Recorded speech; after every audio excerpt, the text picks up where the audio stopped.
Hi. I'm a little sick, a little under the weather, but I'm fine. I don't think it's anything too bad. I think I just got the common cold.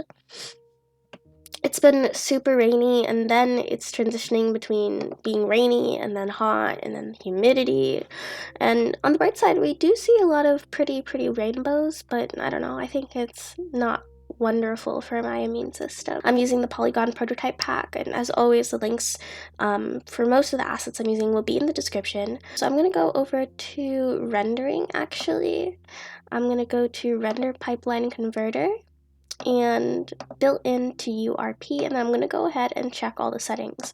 Can I explain why I'm checking these settings and why we need to in order to get the materials to render correctly?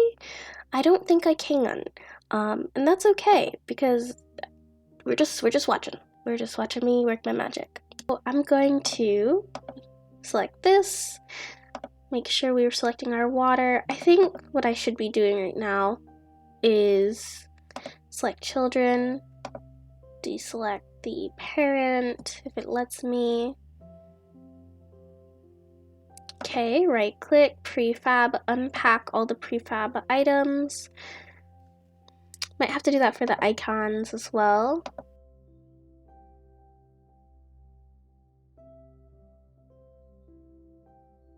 So now I can edit this, and rest assured that if anything goes wrong, I can just put in the prefab item first. Now, if we click on the object, we can see all of the fine detailing that the Synty Studio team provides.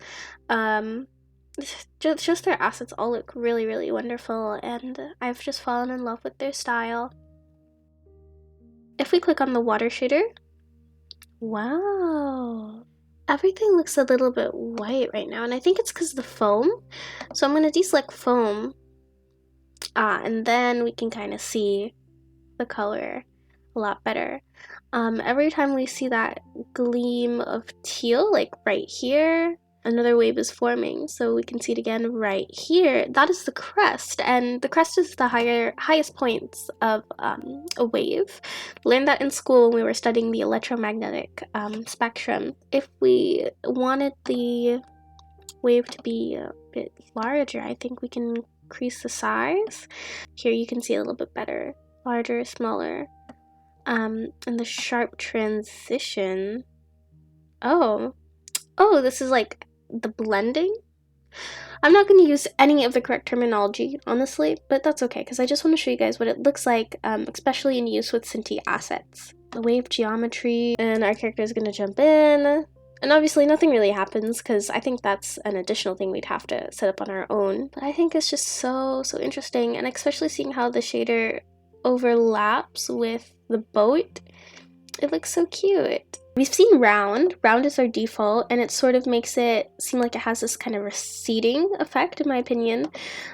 Grid. Increase the speed. Makes the motions go a little bit faster. Amplitude. Oh, wow. Movement frequency. Noise. We can toggle the direction.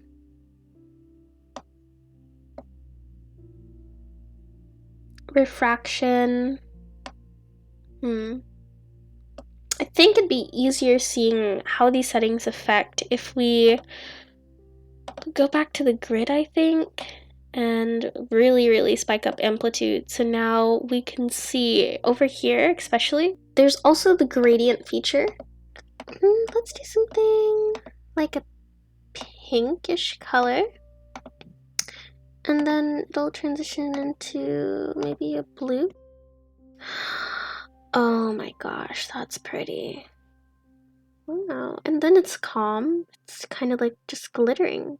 Yeah, I like very basic water. Control S, and here's our character right now. Now, I want to see FlatKit, stylize surface. Whatever sort of color we want. We're putting it on top of the yellow, so obviously when it's a blue, it'll make a green. If we wanted to adjust the color she's shaded with, we could do that as well. If we wanted to really emulate the look that she completely is flat, so I'll go create a material, and I'm gonna make this pink, and I'm gonna have this material derived from the FlatKit shader, stylize surface, and then if we drag that to our character, it really does look like she is just completely one solid color. There we go. So a deeper color makes it a little bit easier to see. We can enable cell shading, and then if I make it a darker color, you can clearly see the polygon will look a little bit better. If we enable specular, I don't really know how to describe these things, but I think it looks really, really interesting. And for those that have only seen the shaders and haven't really considered buying them, since you don't know what they're going to look like with Synty Assets, I feel like this might be a little bit helpful. Enable rim. That's interesting. Again, we can also change the rim light. That would make a really nice comic book effect, I think. And you also have toggles here. Light align, rim size, make it thicker, more pronounced. Enable height gradient, gradient color, center. I actually don't know how this would be working. Oh, there we go. So honestly, play around with it and you'll figure it out.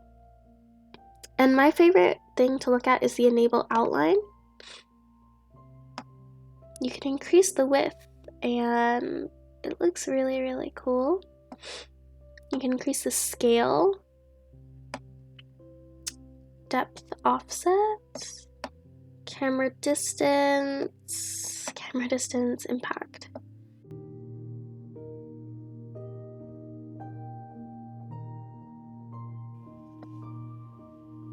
Pretty cool.